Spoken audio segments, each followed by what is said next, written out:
Hi friends, welcome to MVS online academy.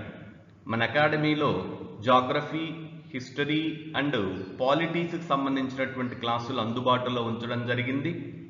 ఈ క్లాసులు అన్ని రకాలైనటువంటి కాంపిటేటివ్ ఎగ్జామినేషన్స్ అంటే union public service commission UPSC, state service commissions group 1, group 2 and group 4, SI, constable, bank and teachers recruitment exam DSC, దానితో పాటు అన్ని రకాలైనటువంటి competitive ఎగ్జామినేషన్కి ఉపయోగపడేటువంటి విధంగా వీటిని రూపొందించడం జరిగింది.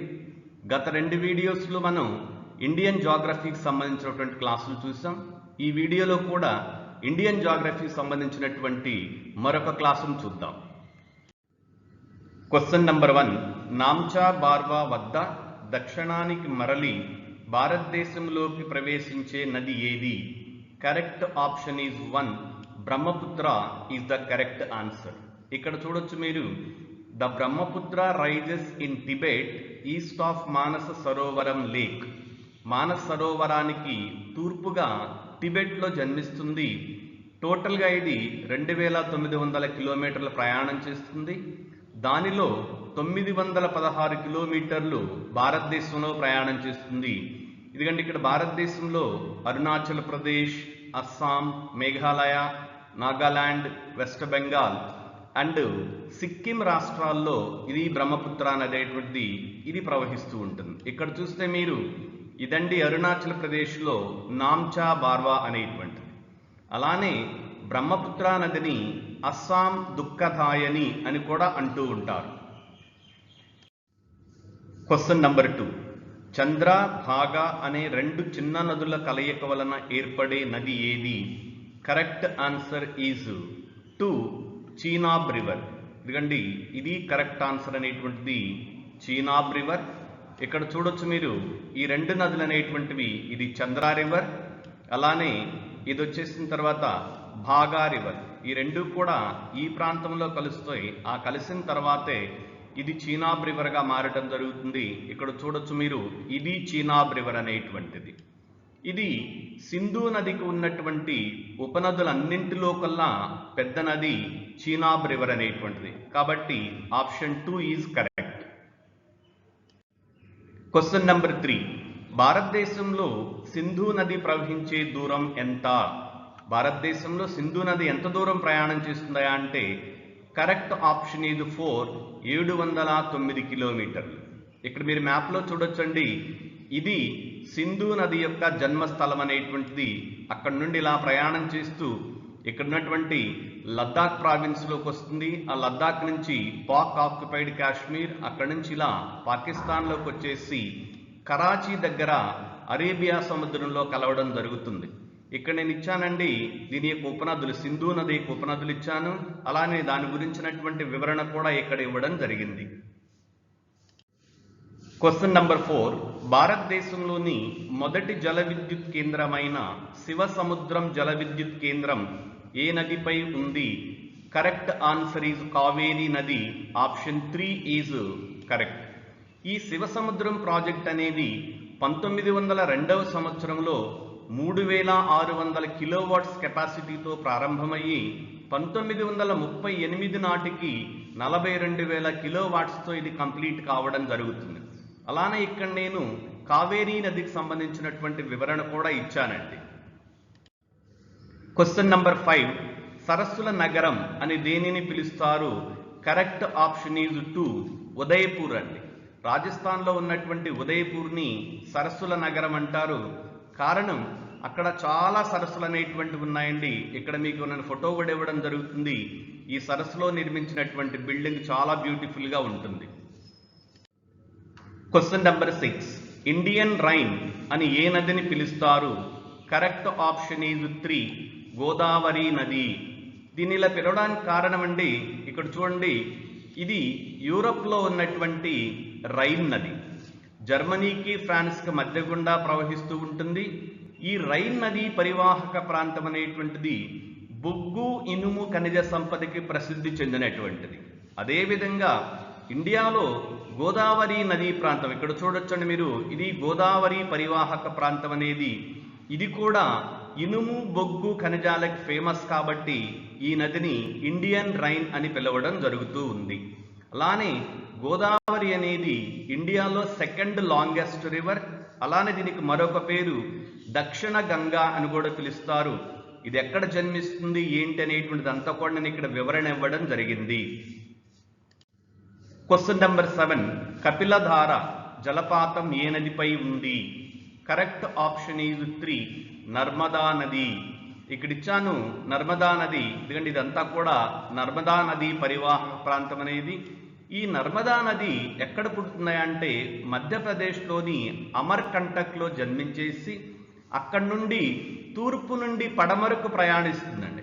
దీనికి ఉన్నటువంటి ప్రత్యేకత, ఇండియాలో ఆల్మోస్ట్ అన్ని రివర్స్ కూడా పశ్చిమం నుండి తూర్పుకు ప్రయాణం చేస్తూ ఉంటాయండి. కానీ నర్మదా తపతి అనేటువంటివి తూర్పు నుండి పశ్చిమానికి ప్రయాణం చేసి అరేబియా సముద్రంలో కలవడం జరుగుతుంది. మరొక ఇంపార్టెంట్ అయినటువంటిది ఇదిగోండి ఇక్కడ చూడొచ్చండి, సర్దార్ సరోవర్ ప్రాజెక్ట్ అనేటువంటిది, ఇది కూడా చాలా ఇంపార్టెంట్ అయినటువంటిది. ఇది నర్మదా నదిపై నిర్మించడం జరిగింది.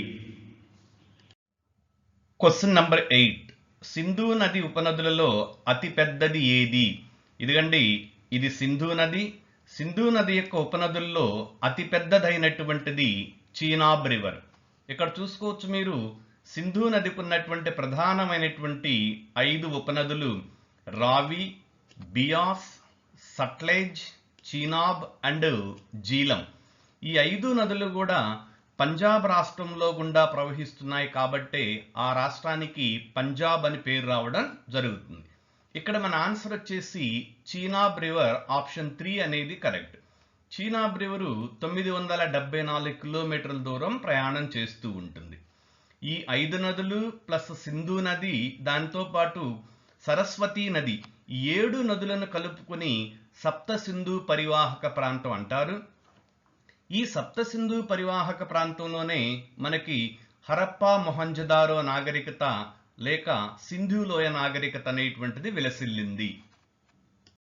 క్వశ్చన్ నెంబర్ 9, అష్టముడి సరస్ ఏ రాష్ట్రంలో ఉంది?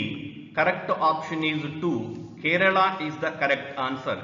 ఇక్కడ చూడొచ్చండి మీరు, అష్టముడి లేక్ అనేటువంటిది కేరళలో ఇన్లాండ్ వాటర్ ట్రాన్స్పోర్ట్ అనేటువంటి చాలా ఫేమస్ కాబట్టి టూరిజం బాగా డెవలప్ అవుతూ ఉంటుంది. So correct answer is Kerala. Question number 10, ఏనుగులకు ప్రసిద్ధి చెందిన శాంక్చురీ ఏది?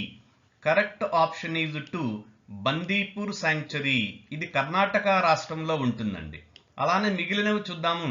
కార్బైట్ శాంక్చురీ అనేటువంటిది ఇది ఉత్తరాఖండ్ రాష్ట్రంలో ఉంటుంది. ఇండియాలోనే మొట్టమొదటి శాంక్చురీ అండి. ఇది దేనికి ఫేమస్ అయ్యా అంటే టైగర్స్ ఫేమస్ అండి. తర్వాత ధోల్పూర్ కరౌలి అనేటువంటిది, ఇది వచ్చేసి మనకి రాజస్థాన్ రాష్ట్రంలో ఉంటుంది. ఇది కూడా మనకి పులులకు ప్రసిద్ధి చెందినటువంటిది. 4వది రంగన్ తెట్టు అనేటువంటిది, ఇది పక్షులకు ప్రసిద్ధి చెందినటువంటిది, కర్ణాటక రాష్ట్రంలో ఉంటుంది. క్వశ్చన్ నంబర్ 11, అరేబియా సముద్రంలోని దీవులకు దక్షిణంగా విస్తరించి ఉన్న దీవులు ఏవి? కరెక్ట్ ఆప్షన్ ఈజ్ 4, మినికాయ్ దీవులు. ఇవి లక్షద్వీపులండి. ఈ లక్షద్వీపుల్లో ఇక్కడ ఉన్నటువంటిది దక్షిణాన ఉన్నటువంటిది ఈ మినికాయ్ ఐలాండ్ అనేటువంటిది. క్వశ్చన్ నంబర్ 12, పగలు లోయ గుండా ప్రవహిస్తున్న నది ఏది? అసలు పగలు లోయ అంటే ఏంటంటే ఇదండి, ఎత్తైనటువంటి కొండల మధ్య ఇరుకైనటువంటి ప్రాంతంలో ఉన్నటువంటి లోయనే పగులు లోయ అంటారు. ఇక్కడ కరెక్ట్ ఆన్సర్ ఈజ్ 3, నర్మదా నది. ఇక్కడ చూడొచ్చండి, నర్మదా నది అనేటువంటిది వింధ్యా సాత్పుర పర్వతాల మధ్య గుండా ప్రయాణం చేస్తూ ఉంటుంది. అలానే దానితో పాటు తపతీ రివర్ అనేటువంటి రెండు కూడా తూర్పు నుండి పశ్చిమానికి ప్రవహించి అరేబియా సముద్రంలో కలుస్తున్నాయి. క్వశ్చన్ నంబర్ 13, శ్రీహరికోటలోని సతీష్ ధావన్ రాకెట్ ప్రయోగ కేంద్రం ఏ సరస్సులో విస్తరించి ఉంది? కరెక్ట్ ఆప్షన్ ఈజ్ 2, పులికాట్ సరస్సు. ఇక్కడ చూడొచ్చండి, ఇది పులికాట్ లేక్ అనేటువంటిది. ఈ పులికాట్ లేక్ తమిళనాడుకి ఆంధ్రప్రదేశ్కు మధ్యలో ఉంటుందండి. ఈ పులికాట్ లేక్ లోనే ఇదిగండి శ్రీహరికోట సతీష్ ధావన్ స్పేస్ సెంటర్ అనేటువంటిది ఇక్కడ లొకేట్ కావడం జరుగుతుంది. దాంతో పాటు చిలకా సరస్సు అనేటువంటిది ఆంధ్రాకి ఒరిస్సాకి మధ్య ఉంటుంది. కొల్లేరు అనేటువంటిది ఆంధ్రప్రదేశ్లో ఉన్నది. వెంబనాడ్ అనేటువంటిది కేరళలో ఉన్నది. Question number 14. దేశంలో అగ్నిపర్వత ప్రక్రియ వలన ఏర్పడిన జ్వాలాబిల సరస్సు ఏది? కరెక్ట్ ఆన్సర్ ఈజ్ మహారాష్ట్రలోని లూనార్ సరస్సు. So that option is 1. ఇక్కడ పెట్టానండి. ఇది ఉన్నటువంటిది ఈ లూనార్ సరస్సు అనేటువంటిది ఇది దాని యొక్క లొకేషన్ అన్నమాట. అంటే ఏంటి లూనార్ సరస్సు అంటే అగ్నిపర్వతాలు బద్దలవడం వల్ల లావా అంతా కూడా స్ప్రెడ్ అవడం ద్వారా ఏర్పడేటువంటి దానినే లూనార్ సరస్సు లేక జ్వాలాబిల సరస్సు అని పిలవడం జరుగుతూ ఉంటుంది. Question number 15. దేశంలో అతిపెద్ద మంచినీటి సరస్సు ఏది? Correct answer is 2. జమ్మూ కాశ్మీర్లోని ఊలార్ సరస్సు. ఇక్కడ ఇచ్చానండి. ఊలార్ సరస్సు యొక్క మ్యాప్ అనేటువంటిది ఇది జీలం నదీ పరివాహక ప్రాంతంలో ఉంటుంది. ఇది ఏషియాలో సెకండ్ అండి. ఇండియాలో అతిపెద్ద మంచినీటి సరస్సు. దీని గురించినటువంటి మరొక వివరణ నేను నెక్స్ట్ స్లైడ్లో ఇచ్చాను. ఇక్కడ చూడండి. ఇక్కడ Kishan Ganga hydro electric project అనేటువంటిది నిర్మిస్తూ ఉన్నారు. ఇది కూడా ఈ క్వశ్చన్కి రిలేటెడ్గా ఉంటుంది కాబట్టి నేను ఇక్కడ మీకు అందుబాటులో పెట్టాను. ఈ కిషన్ గంగా ప్రాజెక్ట్ అనేటువంటిది ఇక్కడ చూడండి మీరు. ఇది జీలం రివర్ అండి. జీలం రివర్ నుంచి వస్తున్నటువంటి ఫ్లోని ఇక్కడ ఆపేసేసి వాటర్ని ఇలా డైవర్ట్ చేసి ఊలార్ నదిలోకి డైవర్ట్ చేసి ఊలార్ సరస్సులోకి డైవర్ట్ చేసి ఈ మధ్యలో పవర్ ప్రాజెక్ట్ అనేటువంటిది కట్టి ఆ వాటర్ మొత్తాన్ని కూడా ఊలార్కి వదిలేసేసి మళ్ళా నెక్స్ట్ అక్కడ నుండి మెయిన్ స్ట్రీమ్ అయినటువంటి జీలం రివర్లో కలపడం జరుగుతూ ఉంటుంది. ఇది దీని గురించినటువంటి వివరణ. దీన్ని ఇవ్వడంలో కారణం ఏంటంటే ఈ Kishan Ganga hydro electric project అనేటువంటిది ఇండియా పాకిస్తాన్లకు మధ్య వివాదాస్పదంగా ఉన్నటువంటిది. ఈ క్వశ్చన్ కూడా అడగొచ్చండి. Question number 16. క్రింది ఏ నది అరేబియా సముద్రంలో కలవదు? కరెక్ట్ ఆప్షన్ ఇది 3. వైగై రివర్. ఇక్కడ నేను ఇచ్చాను మీకు. శరావతి రివర్ అండి, కర్ణాటకలో ఉంటుంది. ఇది అరేబియా సముద్రంలో కలుస్తుంది. మనకు తెలుసు సింధు నది అనేది అరేబియా సముద్రంలో కలుస్తుంది. సబర్మతి నది అనేటువంటిది ఆల్రెడీ మీకు తెలుసు అండి. ఇది ఇక్కడ వచ్చాను మీకు. సబర్మతి నది అనేటువంటిది ఇది కూడా అరేబియా సముద్రంలో కలుస్తుంది. బట్ వైగై నది అనేటువంటిది ఇది తమిళనాడులో ఉంటుందండి. ఇది బే ఆఫ్ బెంగాల్ అంటే బంగాళాఖాతంలో కలుస్తుంది. Question number 17. గోదావరి నది యొక్క అతిపెద్ద ఉపనది ఏది? Correct answer is Pranahita. Option 2 is correct. ఇక్కడ చూడొచ్చండి మీరు గోదావరి మరియు దాని యొక్క ఉపనదులు. ఇది ప్రాణహిత నది అనేటువంటిది. ఈ ప్రాణహిత నది వార్ధా మరియు వెన్గంగా అనేటువంటి ఈ రెండు నదుల కలయికతో ఏర్పడినటువంటిదే ప్రాణహిత నది. Question number 18. పెన్నా నది ఏ ప్రాంతంలో సముద్రంలో కలుస్తుంది? పెన్నా నది అనేటువంటిది బే ఆఫ్ బెంగాల్ అంటే బంగాళాఖాతం అండి. బంగాళాఖాతంలో నెల్లూరు జిల్లా ఊటుకూరు వద్ద కలుస్తుంది. So that option 3 is correct. ఇక్కడ ఇచ్చాను. పెన్నా నది లేక పెన్నార్ నది కర్ణాటకలోని కోలార్ ప్రాంతంలో నంది హిల్స్లో జన్మించి ఆంధ్రప్రదేశ్లో బంగాళాఖాతంలో కలుస్తుంది. ఈ పెన్నా నది అనేటువంటిది మనకి నెల్లూరు దగ్గరగా ఉంటుందండి. ఆంధ్రప్రదేశ్లో ఉన్నటువంటి 3వ అతి ప్రధానమైనటువంటిది కృష్ణా గోదావరి తరువాత. Question number 19. గంగా నది ఉపనదుల్లోకెల్లా అతిపెద్ద నది ఏది? Correct answer is Yamuna. So that option 4 is correct. ఇక్కడ ఇచ్చాను గంగా నది పరివాహక ప్రాంతం అనేటువంటిది. ఇక్కడ మీరు చూడొచ్చండి యమునా రివర్ అనేటువంటిది. ఇది యమునా రివర్ అనేటువంటిది. ఇక్కడ చూడండి యమునా రివర్ ఇదండి. ఢిల్లీ నగరం యమునా నది ఒడ్డున ఉండటం జరిగింది. మరొక ప్రధానమైనటువంటి విషయం ఏంటంటే కొన్ని సందర్భాల్లో అడుగుతూ ఉంటారు, ఈ క్రింది నదులలో ఏది గంగా నదికి ఎడమ వైపు నుండి కలుస్తుంది లేక కుడివైపు నుండి కలుస్తుంది అనే క్వశ్చన్లు కూడా వస్తూ ఉంటాయి. కాబట్టి మీరు జాగ్రత్తగా నోట్స్ రాసుకోవాలి. అంటే ఇక్కడ కుడివైపున కలిసేటువంటివి ఎడమ వైపున కలిసేటువంటివి మనకి ఎలా తెలుస్తుంది అంటే నది సముద్రంలో కలిసేటువంటి ప్రాంతాన్ని నదీ ముఖద్వారం అంటారు. ఆ ముఖద్వారం వైపు మనం నుంచుంటే కుడివైపు ఎడమవైపు అనేటువంటి తెలుస్తుందండి. ఇక్కడ మనకి గంగా నదికి కుడివైపు అంటే ఈ వైపు నుండి వచ్చేటువంటివండి, అలానే ఎడమవైపు అంటే ఈ వైపు నుండి వచ్చేటువంటివి. Question number 20. కృష్ణా నది ఆంధ్రప్రదేశ్లోకి మొదట ఏ జిల్లాలో ప్రవేశిస్తుంది? కరెక్ట్ ఆప్షన్ ఈజ్ 2, గుంటూరు జిల్లా. Question number 21. దేశంలో మొదటి నదుల అనుసంధానం ఈ రెండు నదుల మధ్య జరిగింది. Correct option is 1, can and Betwa అనేటువంటి రెండు నదులండి. ఇక్కడ ఇచ్చాను, ఇది బెట్వా నది అండి. ఇది ఇక్కడ చూడొచ్చు మీరు, ఇది బెట్వా నది అనేది, అలానే ఇది కెన్ అనే నది అనేటువంటిది. ఈ రెండింటి యొక్క ఇంటర్ లింకింగ్ ప్రాజెక్ట్ అండి, అది ఇంటర్ రివర్ లింకింగ్ ప్రాజెక్టు ఇండియాలో మొట్టమొదటిది. Question number 22. బచావత్ ట్రిబ్యునల్ దేనికి సంబంధించినది? కరెక్ట్ ఆన్సర్ ఈజ్ 4, నదీ జలాల వివాదం.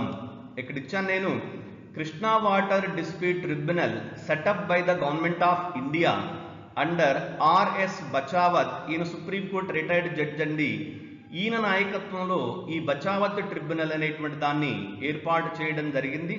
మరొక ఇంపార్టెంట్ క్వశ్చన్ ఇక్కడ నుంచి మీకు ఇదిగండి, inter river water dispute act అనేటువంటిది 1956లో పార్లమెంట్ చేయడం జరిగింది. దీని ద్వారానే అంతర్రాష్ట్ర నదుల జలాల పంపిణీ అనేటువంటిది జరుగుతూ ఉంటుంది.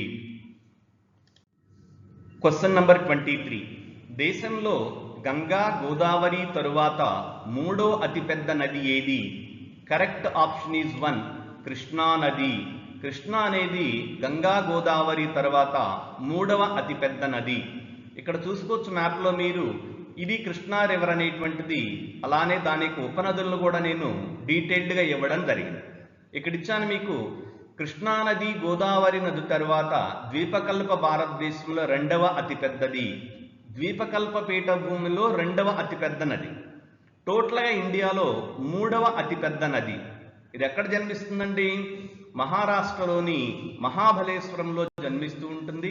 అక్కడ నుండి మహారాష్ట్ర, కర్ణాటక, తెలంగాణ, ఆంధ్రప్రదేశ్గా ప్రవహించి బే ఆఫ్ బెంగాల్ అంటే బంగాళాఖాతంలో కలుస్తుంది. Question number 24. కావేరీ నదీ జల వివాదం ఏ ఏ రాష్ట్రాల మధ్య ఉంది? Correct option is 2, Tamil Nadu, Karnataka.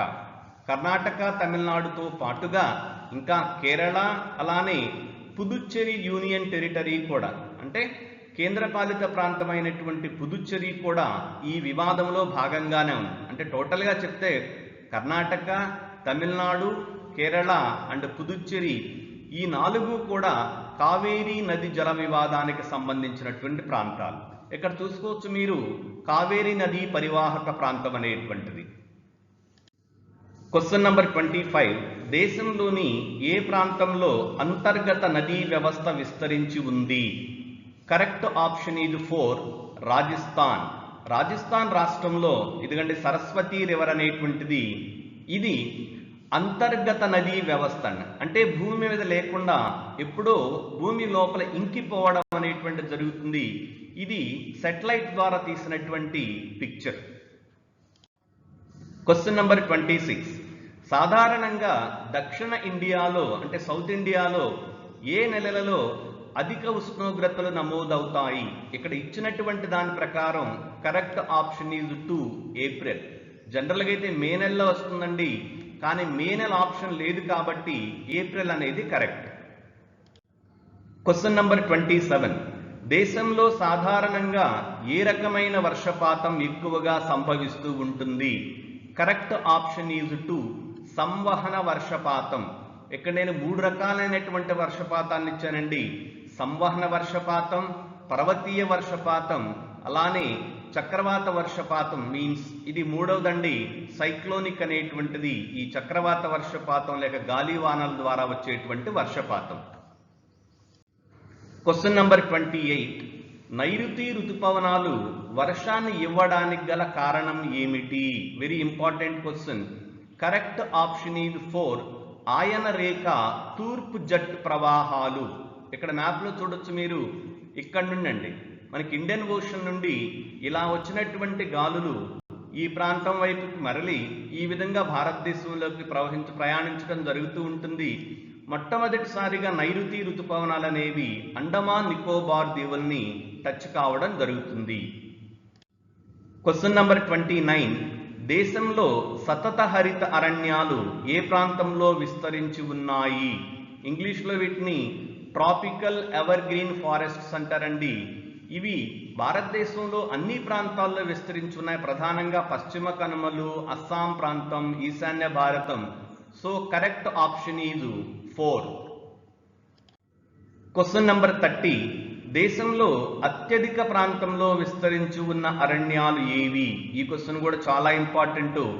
Correct option is 3, ఆకురాల్చు అడవులు. ఇక్కడ మీకు గుర్తుండడానికి ఇచ్చానండి ఇది, ఎందుకంటే ఇదంతా కూడా ఆకంతా రాలిపోయింది, వీటిని ఆకురాల్చు అడవులు అంటారు. Question number 31. దక్షిణ భారతదేశంలో వేసవి కాలంలో సంభవించే ఉరుములు మెరుపులతో కూడిన వర్షాన్ని ఏమంటారు? Correct option is 3, mango showers అంటారండి. దానికి సిమిలర్గా ఉండటానికి నేను ఇక్కడ పిక్చర్ కూడా ఇచ్చాను. దాంతోపాటు లూ వర్షాలు అనేటువంటివి నార్త్ ఇండియాలో వస్తాయండి. సేమ్ సమ్మర్ సీజన్లో నార్త్ ఇండియాలో ఈ లూ వర్షాలు అనేటువంటివి వస్తూ ఉంటాయి. అలానే అంధీలు అనేటువంటివి నార్త్ వెస్ట్ అంటే వాయువ్య భారతదేశంలో వస్తూ ఉంటాయి. అలానే చెర్రీ బ్లోసమ్స్ అనేటువంటివి ప్రధానంగా కర్ణాటక ప్రాంతంలో రావడం జరుగుతుంది. ఇవి కర్ణాటక ప్రాంతంలో, ఇవి వాయువ్య భారతదేశంలో, లూ అనేటువంటివి ఉత్తర భారతదేశంలో ఉండేటువంటివి. Question number 32. దేశంలో మాంగ్రోవ్ అరణ్యాలు ఎక్కడ విస్తరించి ఉన్నాయి? కరెక్ట్ ఆప్షన్ ఈజ్ 3, గంగా నది ముఖద్వారం. ఇక్కడ చూడొచ్చండి మీరు, ఇది గంగా నది ముఖద్వారం అనేటువంటిది. ఈ మాంగ్రోవ్ అడవుల్ని తెలుగులో మడ అరణ్యాలు అంటారు. ఇవి బెంగాల్ అలానే బంగ్లాదేశ్లో విస్తరించినటువంటి సుందర్బన్ డెల్టాలో ఉండడం జరుగుతుంది. ఈ సుందర్బన్ డెల్టా అనేటువంటిది ప్రపంచంలోనే అతిపెద్ద డెల్టా. ఈ డెల్టాలో ప్రధానంగా మనకి రాయల్ బెంగాల్ టైగర్ అనేటువంటిది, అలానే ఉప్పునీటి ముసళ్ళు మరియు భిన్న రకాలకు చెందినటువంటి పక్షులు ఈ ప్రాంతంలో నివసిస్తూ ఉంటాయి. Question number 33. శృంగాకార అరణ్యాలలో పెరిగే చెట్లు ఏవి? కరెక్ట్ ఆప్షన్ ఈజ్ 4, పైవన్నీ. పైన్, మాపిల్, స్ప్రూస్ ఈ అన్ని రకాలైనటువంటి వృక్షాలు ఈ శృంగాకార అరణ్యాలలో పెరుగుతుంటాయి. Question number 34. భారతదేశంలో అధిక వర్షపాతం ఏ ఋతుపవనాల వలన సంభవిస్తూ ఉంటుంది? కరెక్ట్ ఆప్షన్ ఈజ్ 1, నైరుతి ఋతుపవనాలు. ఇదండి నైరుతి ఋతుపవనాలు అనేటువంటివి ఈ నైరుతి దిశ నుండి ఈశాన్యం వైపు ఇవ్వడం జరుగుతూ ఉంటుంది. మనకి ఋతుపవనాలు అనేటువంటి జనరల్గా జూన్లో స్టార్ట్ అవుతాయి, అవే మనకి నైరుతి ఋతుపవనాలు. Question number 35. ఈ క్రింది ఏ ప్రాంతానికి నైరుతి ఋతుపవనాలు ముందుగా చేరుతాయి? Correct option is 3, Andaman Nicobar దీవులు. ఇక్కడ చూడొచ్చండి మీరు, డేట్తో సహా ఇచ్చాను నేను. ఈ నైరుతి ఋతుపవనాలు అనేటువంటివి మే లాస్ట్లో ఇక్కడ ఉన్నటువంటి అండమాన్ దీవుని టచ్ చేయడం జరుగుతుంది. తరువాత జూన్ మొదటి వారంలో కేరళ తీరంలోకి ప్రవేశిస్తుంటాయి. Question number 36. భారతదేశ సరాసరి వర్షపాతం ఎంత? కరెక్ట్ ఆప్షన్ ఈజ్ 2, 120 సెంటీమీటర్లు. ఈ మ్యాప్లో మీరు చూసినప్పుడు ఏ ప్రాంతంలో ఎంతెంత వర్షపాతం అనేటువంటిది నమోదవుతుందో ఇక్కడ ఇవ్వడం జరుగుతూ ఉంటుంది. కొన్ని సందర్భాల్లో క్వశ్చన్లు అడుగుతారండి, ఏ ప్రాంతంలో 150 నుండి 250 సెంటీమీటర్ల వర్షపాతం నమోదవుతుంది, ఏ ప్రాంతంలో 40 నుండి 50 సెంటీమీటర్ల వర్షపాతం నమోదవుతుంది అని అడుగుతూ ఉంటారు. కాబట్టి నోట్స్ రాసుకోవడం బెటర్. Question number 37. క్రింది భారతీయ రాష్ట్రాలలో ఏది భూటాన్తో సరిహద్దును పంచుకోలేదు? ఇక్కడ చూడొచ్చు మ్యాప్లో, ఇది భూటాన్ అనేటువంటిది, ఇది సిక్కిం రాష్ట్రం అండి, ఇది వెస్ట్ బెంగాల్, అరుణాచల్ ప్రదేశ్. కాబట్టి ఇక్కడికి మన ఆన్సర్ అనేటువంటిది మేఘాలయ, ఆప్షన్ 2. ఇక్కడ చూడొచ్చు, ఇది మేఘాలయ అనేటువంటిది. మేఘాలయ భూటాన్తో సరిహద్దును పంచుకోదు. Question number 38. కాలభైశాఖి అనే స్థానిక పవనాలు ఏ రాష్ట్రంలో వీస్తుంటాయి? Correct answer is two West Bengal. పశ్చిమ బెంగాల్లో వస్తుంటాయి. ఇక్కడ మ్యాప్లో చూడొచ్చు, ఇది వెస్ట్ బెంగాల్ ప్రాంతం అండి. ఈ ప్రాంతంలో కాలభైశాఖీలు అనేవి స్థానిక పవనాలు. Question number 39. క్రింది తీరం ఆధారంగా భారతదేశం యొక్క సముద్ర మట్టం కొలుస్తారు. Correct option is 1. ముంబై సముద్ర తీరం ఆధారంగా మన దేశంలో సముద్ర మట్టాన్ని కొలవడం జరుగుతుంది. ఇక్కడ మ్యాప్లో మీరు చూడొచ్చండి, దీన్ని ఇంగ్లీష్లో మీన్ సీ లెవెల్ అంటారు, MSL అంటారు. ఇది మీన్ సీ లెవెల్ అనేటువంటిది ఇక్కడ నుండి ఏ ప్రదేశం ఎంత ఎత్తులో ఉన్నదనేటువంటిది లెక్కించడం జరుగుతుంటుంది. ఎప్పుడన్నా మనం రైల్వే ప్లాట్ఫామ్ చూసినప్పుడు ఆ రైల్వే ప్లాట్ఫామ్స్ మీద సైన్ బోర్డ్స్, అంటే ఆ స్టేషన్ యొక్క నేమ్ రాసినప్పుడు కింద చిన్న అక్షరాలతో రాసి ఉంటుందండి MSL అని. అంటే దాని అర్థం ఏంటంటే ఆ రైల్వే స్టేషన్ అనేది సముద్ర మట్టానికి ఎంత ఎత్తులో ఉందో తెలుసుకోవచ్చును. Question number 40. ఈ క్రింది ఏ ప్రాంతం డిసెంబర్ నెలలో అధిక ఉష్ణోగ్రత గ్రహిస్తుంది? Correct option is 4. Chennai December నెలలో హై టెంపరేచర్ రికార్డ్ చేస్తుందండి. కారణం ఏంటంటే భూమధ్య రేఖకు దగ్గరగా ఉండుట వలన. Question number 41.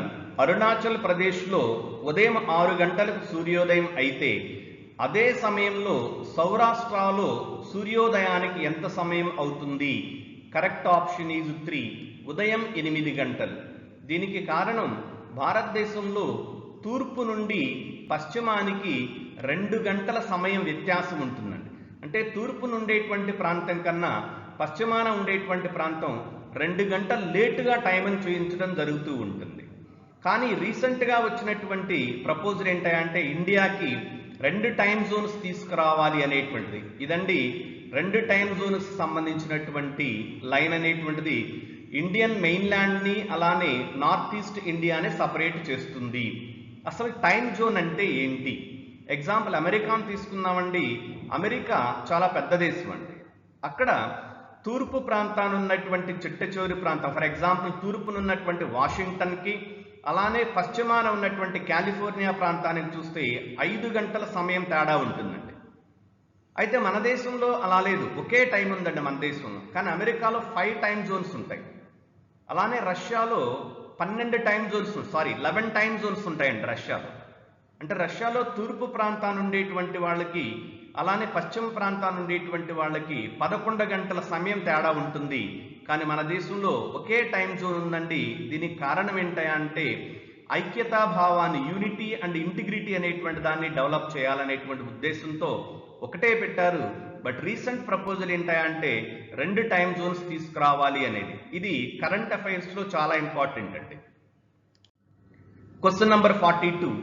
దేశంలో శృంగాకార అరణ్యాలు ఎక్కడ అధికంగా విస్తరించి ఉన్నాయి? Correct option is 3. హిమాచల్ హిమాలయాలు. ఇక్కడ చూడొచ్చండి మీరు, ఇవి హిమాచల్ హిమాలయాలు అనేటువంటివి. అక్కడ శృంగాకార అరణ్యాలు అనేటువంటివి అధికంగా ఉన్నాయి. Question number 43. 1952 జాతీయ అటవీ విధానం ప్రకారం మైదాన ప్రాంతాలలో ఎంత శాతం అరణ్యాలు ఉండాలి? Correct option is 2. 20% అండి. ఇక్కడ క్వశ్చన్ అడిగినటువంటిది మైదాన ప్రాంతాలు.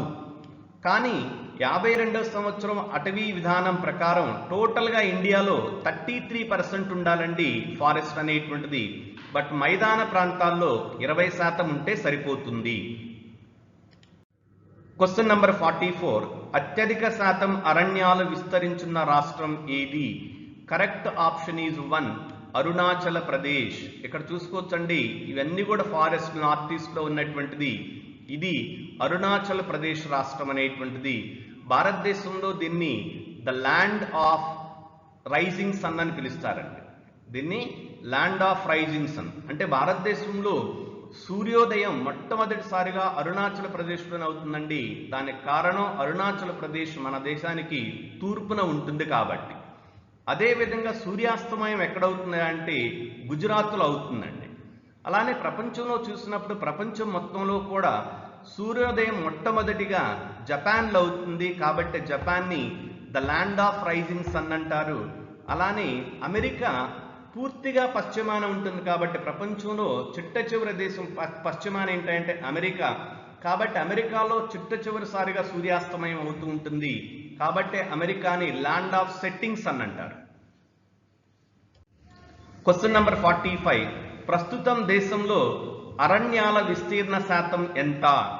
కరెక్ట్ ఆప్షన్ ఈజ్ 2, సుమారు 25% అండి. Question number 46. దండకారణ్యం ఏ రాష్ట్రంలో ఉంది లేక ఏ ఏ రాష్ట్రాల్లో ఉంది? కరెక్ట్ ఆప్షన్ ఈజ్ 2, ఛత్తీస్గఢ్ మరియు ఒరిస్సా. ఇక్కడ ఇచ్చానండి. ఇది దండకారణ్యం అనేటువంటిది నక్సలైట్లకు చాలా ఫేమస్ అయినటువంటి ప్రాంతం. మనం రెగ్యులర్గా న్యూస్లో వింటుంటాం దండకారణ్యంలో కాల్పులు జరిగినటువంటివి అనేటువంటిది. కాబట్టి కరెక్ట్ ఆన్సర్ ఈజ్ 2, ఛత్తీస్గఢ్ మరియు ఒరిస్సా. Question number 47. క్రింది వాటిలో హిమాలయాల యొక్క సరైన క్రమం దక్షిణం నుండి ఉత్తరముకు అంటే దక్షిణం నుండి ఉత్తరానికి ఉన్నటువంటి హిమాలయాల క్రమాన్ని చెప్పండి అంటున్నారు. Correct option is 2, Shivalik. ఇక్కడ చూడొచ్చండి, శివాలిక్, లెస్సర్ హిమాలయాస్, గ్రేటర్ హిమాలయాస్. శివాలిక్ తక్కువ హిమాలయాలు అంటే లెస్సర్ హిమాలయాలు, గొప్ప హిమాలయాలు అంటే గ్రేటర్ హిమాలయాలు. So option 2 is correct. Question number 48. Nanda Devi శిఖరం ఏ భాగంలో ఉన్నది? Correct option is 2, Garhwal Himalayas. ఇదండి నందాదేవి శిఖరం అనేటువంటిది. ఇది ఉత్తరాఖండ్ రాష్ట్రంలో ఉన్నటువంటి గార్వాల్ హిమాలయాలలో ఉంది.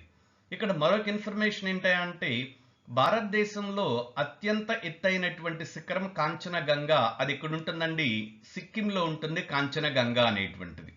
దాని తర్వాత రెండవ అతి ఎత్తైనటువంటిది నందాదేవి శిఖరం. జనరల్గా మనకి ఎవరెస్ట్ శిఖరం తెలుసండి. ఆ ఎవరెస్ట్ అనేటువంటిది నేపాల్లో ఉంటుంది. దాని తర్వాత ఉండేటువంటిది K2 లేక గాడ్విన్ అస్టిన్ అనేటువంటిది అది పాక్ ఆక్యుపైడ్ కాశ్మీర్లో ఉంటుంది, అంటే పాక్ ఆక్రమిత కాశ్మీర్లో ఉంటుంది. కానీ భారతదేశంలో అతి ఎత్తైనటువంటిది ఇక్కడ ఉన్నటువంటి కాంచనగంగా, దాని తరువాతది నందాదేవి శిఖరం అనేటువంటిది. మరొక ఇంపార్టెంట్ విషయం, కాంచనగంగా అనేటువంటిది సిక్కింలో ఉన్నది. 1975 సంవత్సరంలో సిక్కిం అనేటువంటిది భారతదేశంలో 22వ రాష్ట్రంగా జాయిన్ అవ్వడం జరుగుతుంటుంది. దానికన్నా ముందు నందాదేవి శిఖరమే భారతదేశంలో అత్యంత ఎత్తైనటువంటి శిఖరంగా పరిగణించబడేది. Question number 49. కృష్ణా డెల్టా మరియు కేఫ్ కామరూన్ మధ్య భారతదేశం యొక్క కింది తీరాలలో ఏది ఉంది? కరెక్ట్ ఆప్షన్ ఈజ్ 1, కోరమండల్ తీరం. ఈ మ్యాప్లో చూడొచ్చండి మీరు, ఇండియాలో టోటల్గా 9 స్టేట్స్ తీరరేఖ కలిగి ఉన్నవి.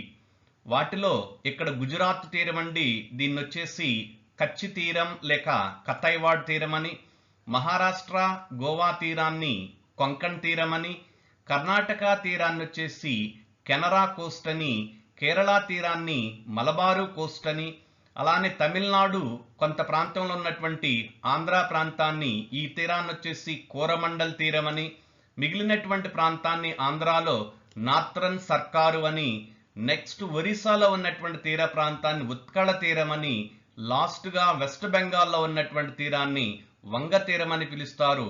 So our answer is Coromandel తీరం. Question number 50. ఉత్తరాఖండ్లో ఈ క్రింది పాసుల్లో ఏది ఉంది? Correct option is 2, Lipulekh pass. ఇదండి లిపు లేక్ పాస్ అనేటువంటిది. ఇది ఇక్కడ మరికొన్ని ఇంపార్టెంట్ అనేటువంటి లొకేషన్స్ ఉన్నవి. ఇది రెండవది లింపియాదొరై, ఇది కూడా పాస్ అయినండి. అలానే కాలాపాని అనేటువంటిది, ఇది disputed area between Nepal and India. ఇది మొత్తం కూడా ఉత్తరాఖండ్ రాష్ట్రం అండి. ఈ ఉత్తరాఖండ్ రాష్ట్రంలో ఈ ప్రాంతం, ఈ డాటెడ్ ప్రాంతం అనేటువంటిది అంతా కూడా నేపాల్కి ఇండియాకి మధ్య డిస్ప్యూటెడ్గా ఉన్నటువంటి ప్రాంతం. దీని గురించినటువంటి మరికొంత వివరణను నేను నెక్స్ట్ స్లైడ్లో ఇస్తూ ఉన్నాను. ఇక్కడ చూస్తే మీరు టోటల్గా ఎన్ని పాసెస్ అనేటువంటి ఉన్నవే మనం చూసినప్పుడు ఇక్కడ, ఎందుకంటే బోలాన్ పాస్ అనేది ఖైబర్ అండ్ బోలాన్ పాసెస్ అనేటువంటి మనకి హిస్టరీలో వస్తుంటే చాలా చాలా ఇంపార్టెంట్ అండి. ఇవి హిందూ కుష్ మౌంటైన్స్లో ఉన్నవి. హిమాలయాలలో ఈ ప్రాంతంలో ఉన్నటువంటి మౌంటైన్స్ని హిందూ కుష్ మౌంటైన్స్ అంటారు. ఈ హిందూ కుష్ మౌంటైన్స్లో ఉన్నటువంటివే ఖైబర్ అండ్ బోలాన్ పాసెస్ అనేవి. ప్రాచీన కాలంలో ఈ రెండు మార్గాల ద్వారానే విదేశీయులు మన దేశంలోకి ప్రవేశించారు. వాటితో పాటు డిఫరెంట్గా ఉన్నటువంటి పాసెస్ అన్ని కూడా మీకు ఇక్కడ ఇవ్వడం జరుగుతుంది. మీరు దీన్ని చూసి నోట్స్ రాసుకోవచ్చును.